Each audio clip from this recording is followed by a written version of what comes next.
পটভূমি, অর্থাৎ ইতিহাসের পটভূমি যদি আমি বলি, স্বাধীনতা যুদ্ধের সময় ইসলামী মৌলবাদীরা, বিশেষ করে জামায়াতে ইসলাম, পাকিস্তানের পক্ষে অবস্থান নেয় যেটা আমরা সবাই জানি, এবং তারা যুদ্ধাপরাধী হিসেবে অভিযুক্ত। 1975 সালে শেখ মুজিবুর রহমানকে বাংলাদেশে হত্যা করা হয় এবং শেখ মুজিবের হত্যাকাণ্ডের পরে রাজনৈতিক চিত্র নাটকীয়ভাবে বদলে যেতে থাকে। এক পর্যায়ে সামরিক শাসক জিয়াউর রহমান ক্ষমতা গ্রহণ করেন এবং তিনি সংবিধানের মধ্যে ধর্মনিরপেক্ষতা মুছে ফেলেন। তার বদলে ইসলামকে তিনি রাষ্ট্রের বিশেষ পরিচয় হিসেবে তুলে ধরেন।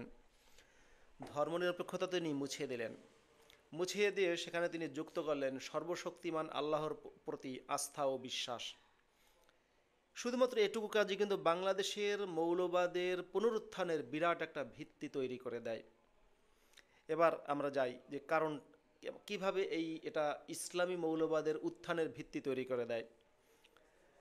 এই যে সংবিধানের মধ্য থেকে ধর্মনিরপেক্ষতা সরিয়ে সেখানে সর্বশক্তিমান আল্লাহর প্রতি আস্থা তৈরি করা হয় বা এটার সংযোজন করা হয়, এর কারণে ইসলামপন্থী এক্সট্রিমিস্ট দলগুলো মূলধারার রাজনীতিতে অংশগ্রহণ করার সুযোগ পায়।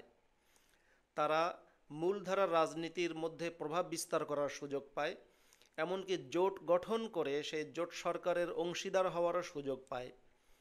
উদাহরণস্বরূপ বলা যায় 2001 সালে বিএনপি জামায়াতের একটা জোট সরকার তৈরি হয়েছিল এবং সেই সময় বিএনপির ছায়াতলে থেকে জামায়াত কিন্তু বেশ শক্তিশালী হয়েছে, অনেকগুলো আসন পেয়েছে, এমপি হয়েছে এবং এমনকি মন্ত্রীও হয়েছে। দ্বিতীয় কারণ হচ্ছে আন্তর্জাতিক প্রভাব এবং জঙ্গিবাদী অর্থায়ন। মধ্যপ্রাচ্যের দেশগুলো, বিশেষ করে সৌদি আরব থেকে আসা অর্থায়নে কিছু মাদ্রাসায় কট্টরপন্থী মতাদর্শ প্রচার পায়।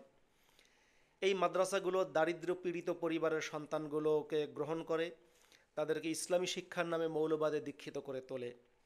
সৌদি আরবের অর্থায়নে মাদ্রাসাগুলোতে জঙ্গিবাদ বা জিহাদের প্রশিক্ষণও দেয়া হয় দীর্ঘদিন ধরে।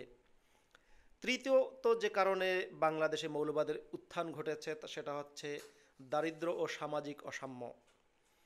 রাষ্ট্র যেখানে ব্যর্থ সেখানে মৌলবাদী সংগঠনগুলো কিন্তু ব্যর্থ হয়নি।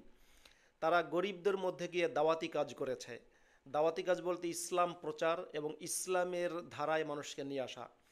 তো সেক্ষেত্রে তারা দাওয়াতি কাজ করা, মানুষকে জান্নাত জাহান্নামের ভয় দেখানো, জান্নাতের লোভ দেখানো, জাহান্নামের ভয় দেখানো, এগুলো করে করে ইসলামের পথে আনার চেষ্টা করেছে। কখনো কখনো তারা গরিব মানুষকে দানও করেছে সৌদির টাকা দিয়ে।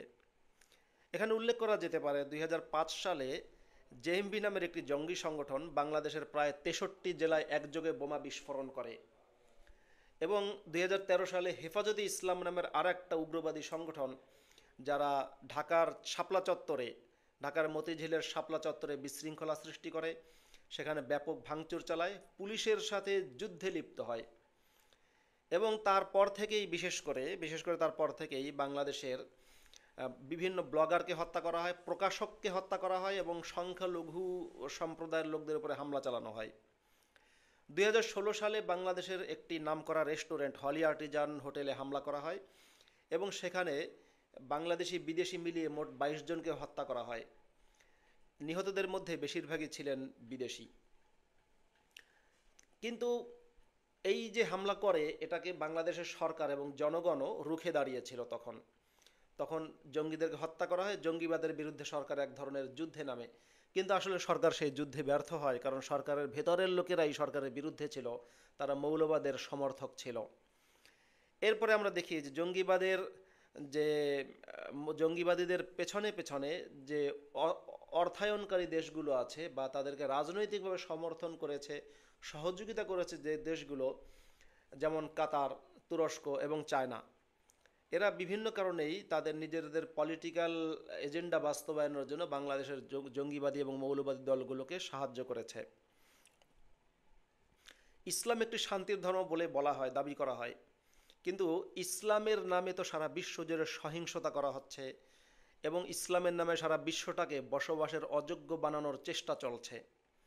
আমাদের তরুণ প্রজন্মকে এ বিষয়ে সচেতন হতে হবে। আমাদের তরুণ প্রজন্মকে সমন্বিত শিক্ষা, সহনশীল সমাজ ও মানবিক রাষ্ট্র নির্মাণের ব্যাপারে সচেতন করার প্রয়োজনীয়তা রয়েছে, যেন কোনোভাবেই আমাদের তরুণ প্রজন্ম জঙ্গিবাদে দীক্ষিত না হয়। উদারতা এবং প্রগতির পথে চললেই আমাদের দেশটা শান্তিময় হবে, আবারও সুজলা সুফলা হবে। ধন্যবাদ সবাইকে।